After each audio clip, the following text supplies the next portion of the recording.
You're looking at the National Assembly in Paris a short time ago. History has been made there. For the first time in more than 60 years, the country's government has been ousted.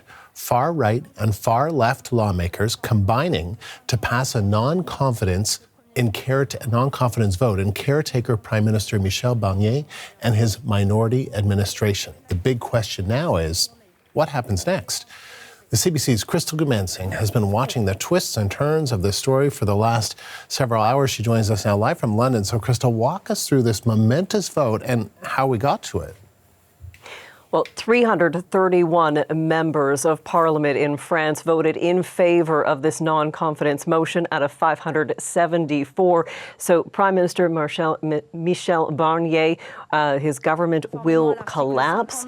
Next, we will have him offer his resignation to the French President Emmanuel Macron. That will happen straight away. We do know that Macron is now back in the country.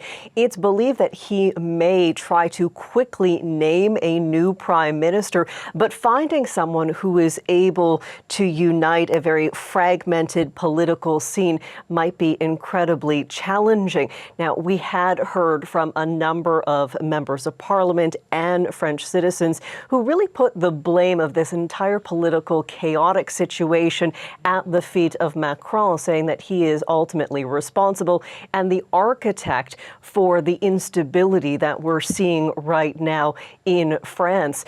Barnier was only in the position for about 3 months, so a very short amount of time. And just to give you a little bit of a reminder as to how we got to this position, Barnier used a specific tool to pass the budget. It was Article 49.3. It allowed him to pass the budget without having to have a vote in the National Assembly. That's the lower house in France. But in turn, members of Parliament had the option of doing a non-confidence vote, and that passed. We haven't seen a French prime minister and a government collapse since 1962.